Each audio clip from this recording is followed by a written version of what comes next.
Je me rends compte que, bon, beaucoup de personnes se plaignent de l'attitude, j'ai pris en marche Mère Sali qui se plaignait de l'attitude des cadres et le frère qui vient de parler également parle de l'attitude des cadres.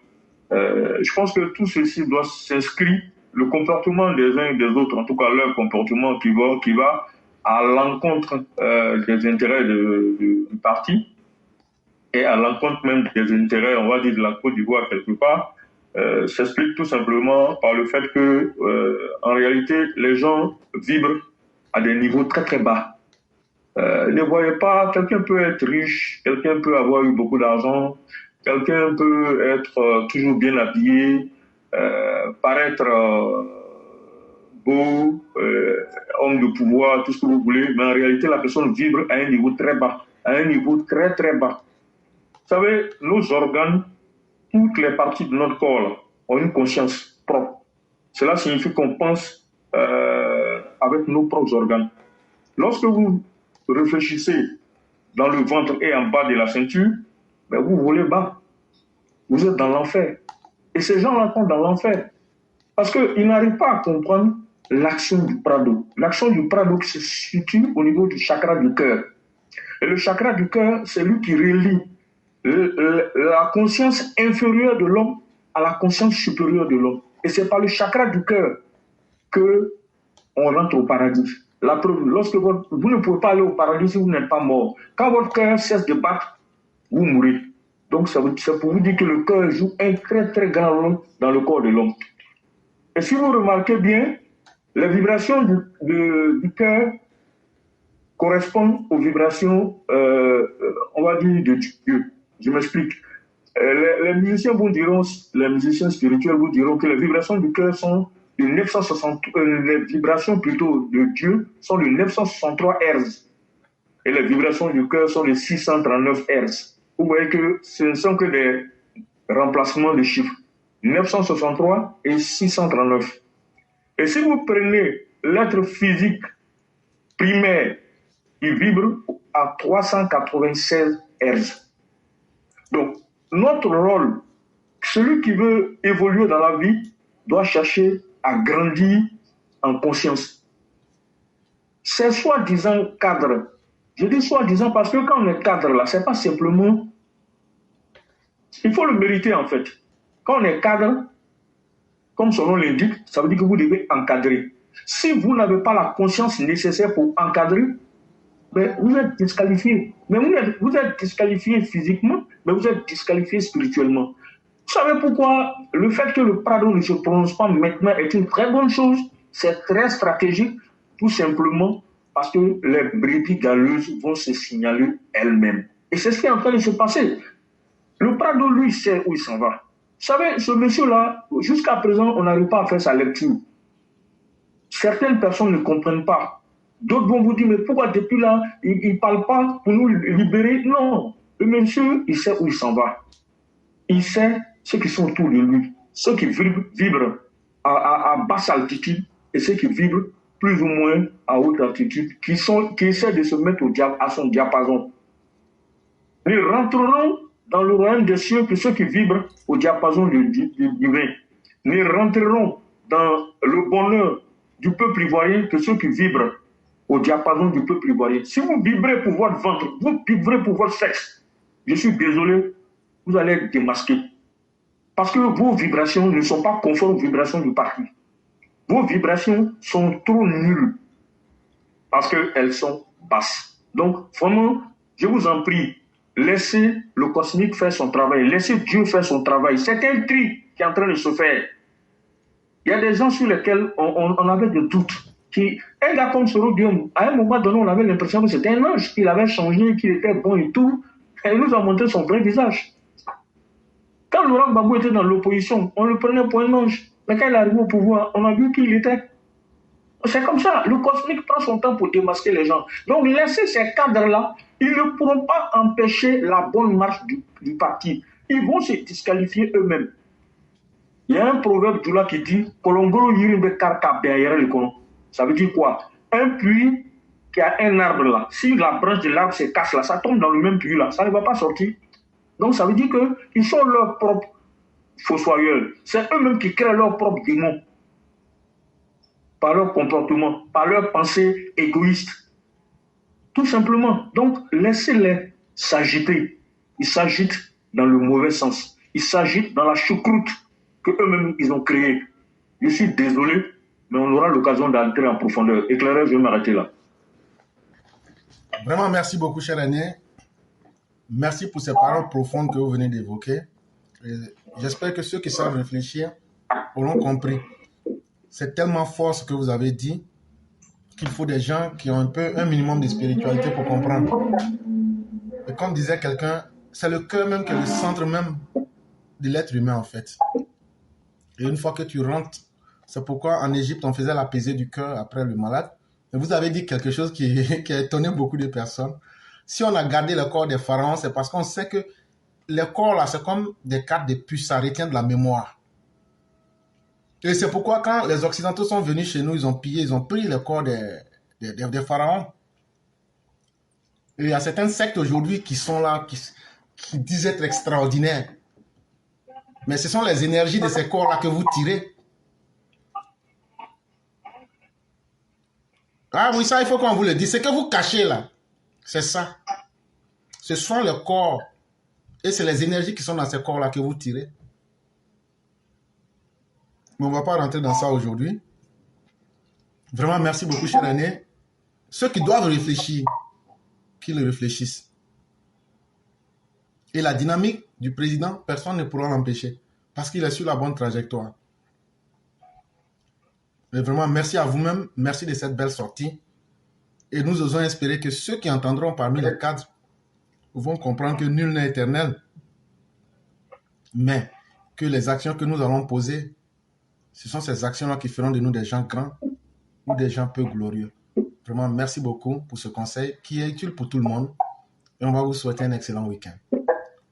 Merci beaucoup, Éclaireur. Merci beaucoup. Merci à tous les PV. Merci beaucoup. Déjà, commencer par vous saluer avec tout le respect, toute la considération et vraiment beaucoup de prières. Nous sommes aujourd'hui vendredi. Beaucoup de prières pour que Dieu nous accompagne dans l'œuvre gigantesque et honorable que nous sommes en train de réaliser. Et c'est pas un travail vain, puisque vraiment on est dans le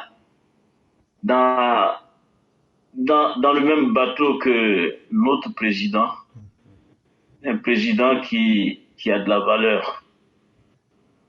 Je voudrais franchement dire, remercier, je ne sais pas si c'est Martial Koulibaly ou bien qui a C'est lui. fait un développement vraiment qui m'a complètement... Et quelque part, je me voyais voyager, quoi. C'est M. Koulibaly, hein? C'est ça. Oui. C'est magnifique. C'est magnifique. En fait, c'est la réalité qu'on vit. Hein. Et c'est pour cette raison qu'il ne faut pas comparer ce combat-là à un combat, aux autres combats, quoi. C'est venu au temps qu'il faut et tout ce qui se réalise doit se réaliser.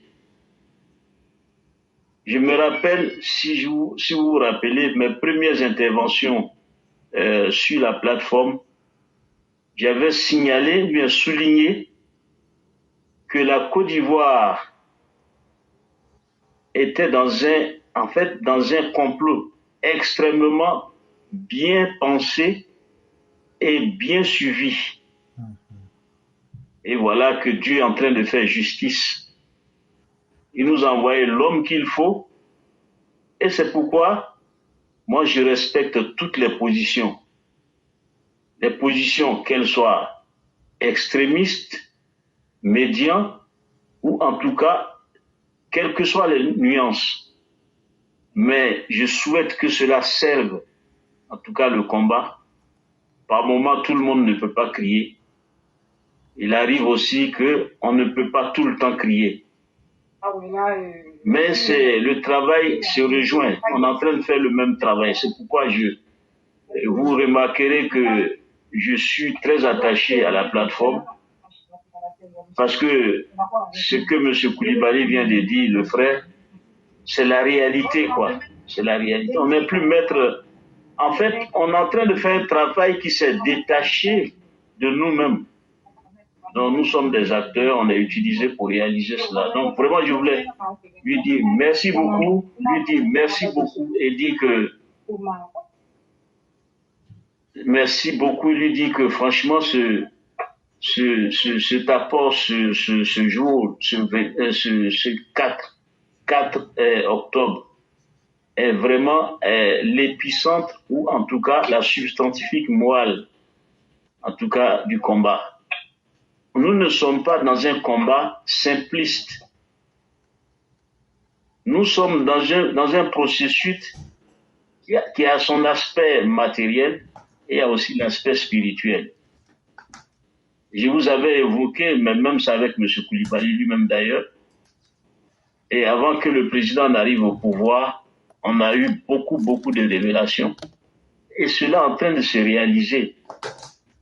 Et vous voyez que tous ceux qui viennent dans ce combat-là, pour la plupart, les personnes, avec toute l'humilité essentielle, ce sont des gens qui sont pas simples. Donc, c'est un combat que nous sommes en train de mener qui va pas s'arrêter. Personne ne peut arrêter ce processus-là. Et ça va nous permettre de connaître, en tout cas, le chemin qui sied à la Côte d'Ivoire. Nous n'allons plus laisser la Côte d'Ivoire dans la main de n'importe qui. Donc, éclaireur, c'est ce que je peux dire pour respecter quand même le devoir qui t'attend. Je souhaite que nous continuions toujours comme ça. Je suis en train de travailler sur un thème, j'espère que je vais y arriver, comme ma santé est chancelante, pour pouvoir faire des propositions, toujours pour consolider le combat. Et puis, du point de vue de la vulgarisation, que les populations se saisissent de ces éléments-là. Parce qu'en fait, EPV a une mission. Il faut qu'on se charge, n'est-ce pas, de mutation des mentalités. Permettre aux gens, comme le disait le grand artiste Bob Marley, dans sa chanson, dans une de ses chansons, Redemption Song, Emancipate yourself from mental slavery. None but ourselves can save our man from mental. C'est ça? Je mélange mes pinceaux. Non, oui, c'est ça. Émancipez vous-même et personne d'autre que vous-même ne pourra vous faire ce travail à votre place. Voilà, c'est ce processus que nous sommes en train de faire. Et nous ne devons négliger aucun détail. Et après, la Côte d'Ivoire nous appréciera peut-être après nos morts. Mais j'espère que ça va commencer déjà de notre vivant. Parce qu'on mérite aussi cela. Nous ne demandons rien, ni poste ministériel, ni poste au gouvernement. Nous avons décidé de transformer notre société au mieux et pour que plus jamais ces pratiques honteuses, les rabaissements des personnes, et la diminution, enfin, des attaques insupportables aux dignités des gens et des personnes, en tout cas, s'enracinent dans notre société. La Côte d'Ivoire est une terre bénie qui a une mission de civilisation, une mission la Côte d'Ivoire doit exercer une force de ruissellement du bonheur. Voilà. Et ça, il y a des gens qui le voient et qui ne sont pas contents que ça soit ainsi. Nous allons protéger notre pays contre tous ceux qui militent dans le mauvais sens. Voilà, c'est ce que je voulais dire ce soir. Encore une fois, tiens bon, nous sommes ensemble. Bonsoir, à très bientôt. Merci beaucoup, merci infiniment, cher aîné. Et j'ai laissé votre image d'écran à l'aîné Koné Adama de Paris. Il rentrera en contact avec vous. D'accord. Et donc, si quelqu'un vous appelait sur Messenger, ce serait certainement lui. D'accord, merci. Et vous pourrez échanger le plus facilement. Ah, merci beaucoup. Ça me fera très plaisir. Ouais. Je vais lui demander aussi s'il veut que je vous envoie directement son numéro. Oui. Voilà, je vais vous envoyer aussi son numéro directement. Oui, avec plaisir, il n'y a aucun souci. je serai là avec joie Il y a pas de vraiment prendre contact avec lui. Il n'y a pas de problème. Vraiment, merci à Ouais. vous, cher aîné. Merci à Je tous vous ceux en qui nous prie. ont suivis en ce vendredi. Que la miséricorde divine soit avec chacun de nous. Que Dieu nous donne la santé à Amen. tous. Et Amen. surtout, comme vous l'avez dit, ce combat que nous menons là, une vie à elle seule n'est pas suffisante. Non. C'est pour que ceux qui viendraient demain puissent savoir qu'il y a des gens qui ont pavé le chemin pour elle en tant que personne et se souvenir que nous avons vécu. Et ce n'est pas un combat qui est perdu. Il n'y a rien qu'un être humain pose qui soit perdu. Que ce soit en bien ou en mal, toute chose finit par avoir le prix qu'elle devrait. Et c'est un combat qui vaut la peine, surtout que nous avons un monsieur, le président Ouattara, qui est un homme digne et qui est un homme vrai. Nous avons le devoir de l'accompagner. C'est ce que Félix Houphouët-Boigny nous a dit. Accompagnez-le simplement. Et c'est ce que nous essayons de faire à notre manière. Nous ne sommes pas parfaits, mais nous essayons ce que nous pouvons. Et nous pensons aussi que Dieu va nous aider à pouvoir faire le mieux que nous pourrions. Et vraiment, merci de venir nous ajouter à ce combat-là. Autant que toutes nos mères qui sont là, ainsi que tous les Chao. Continuons. Et vraiment, merci à vous. Excellente soirée à chacun et à chacune. Et demain sera un autre jour. Merci. Et voilà. Bon boulot. Que Dieu vous protège. Amen. Merci beaucoup, cher ami. Merci. Oui. Okay. Et donc, à tous les EPV, nous vous souhaitons une excellente soirée et surtout un bon début de week-end à chacun et à chacune. Et demain encore, on va se retrouver pour d'autres analyses politiques. Merci et excellente soirée.